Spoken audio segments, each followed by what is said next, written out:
Ouais, ben à date, on a vraiment une belle année en cinéma québécois, en tout cas. On a eu La femme de mon frère, non, pas celle-là, Jeune Juliette, et prochainement Mathias et Maxime, et celui-ci même qui arrive comme une autre belle surprise inattendue.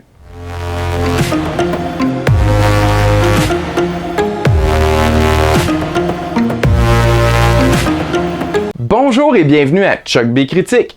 Aujourd'hui, je donne mon avis sur la nouvelle comédie dramatique semi-autobiographique du scénariste et réalisateur Louis Bélanger, intitulée Vivre à 1000 à l'heure. Débutant dans les années 70 à Québec, on suit un groupe de jeunes qui grandissent en découvrant les différents chemins dangereux vers lesquels la criminalité peut les entraîner. Il s'agit de Louis, Daniel, Éric et Nathalie, qui sont interprétés à 3 âges différents. Dans le rôle principal, Louis, on a donc Matt Hébert, Elijah Patrice Baudelot et Rémi Goulet qui viennent l'interpréter. Pour celui de Nathalie, il s'agit d'Anaïs Gonzalez, Cassandra Latreille et Sandrine Poirier-Allard. Pour celui de Daniel, c'est Nicolas Gay, Zachary Métaux et Antoine Lécuyer. Je sais pas si c'est juste moi, mais je mélange tout le temps Antoine-Olivier Pilon et Antoine Lécuyer.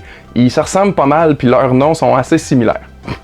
Et finalement, pour celui d'Éric, c'est Dylan Walsh et Félix-Antoine Quentin. Je trouve impressionnant à quel point le casting des acteurs de tous âges est bien choisi. En plus de se ressembler, ils personnifient vraiment très bien les personnages qu'ils jouent. On a aussi droit à plusieurs autres acteurs de soutien talentueux, tels que Benoît McGuinness en Tino, un junkie qui parle de lui à la 3e personne qui est vraiment savoureux. Jean-François Beaupré en chef dur à cuire d'un gang de motards. Ghislain Tachereau en Tex, le proprio de l'arcade qui en laisse pas passer une. Ainsi que Frédéric Lemay en Guy, le frère musicien attentionné de Louis. Je trouve que c'est une belle histoire sur les amitiés ainsi que les épreuves qu'elles peuvent apporter, qui est en plus inspirée de la vie du cinéaste. On peut légèrement se douter des conséquences qui risquent d'apparaître éventuellement, puisqu'on est un peu plus conscient que les personnages eux-mêmes des dangers de leurs actes. Mais ça reste tout de même vraiment captivant à regarder. Je préfère personnellement la partie sur les jeunes ados puisqu'elle est plus comique, mais j'ai apprécié les 2 autres chapitres également.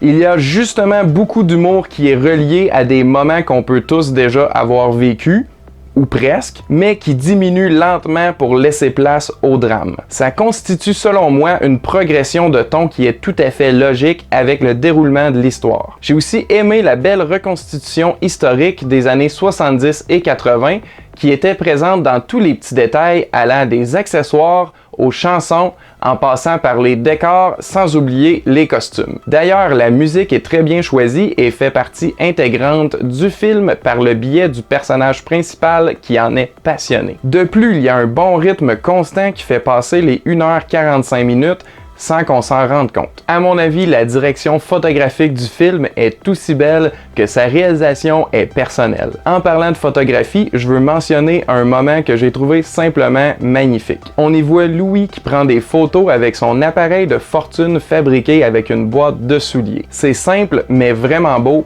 un peu comme ce film d'ailleurs. Au final, c'est un bon film sur le passage de l'enfance à l'adolescence, puis l'âge adulte, ainsi que tous les défis que ça apporte. C'est comme un feel-good movie, mais un peu rough en bon français. Je le recommande autant aux adultes qui ont connu ces années que leurs enfants qui vivent ces expériences présentement. N'hésitez pas d'aller le voir au cinéma et si vous l'aimez, n'hésitez pas à l'encourager en parlant à votre entourage. Donc ma note pour Vivre à 1000 à l'heure est de 3 gars qui connaissent rien sur 5. 3 sur 5. Avant de terminer, j'aimerais savoir quel est votre film favori sur la jeunesse. J'aime beaucoup Stand By Me et plus récemment, il y a Juno qui reste encore très bon. Et vous, c'est quoi votre film de jeunesse favori? Avez-vous vu Vivre à 1000 à l'heure?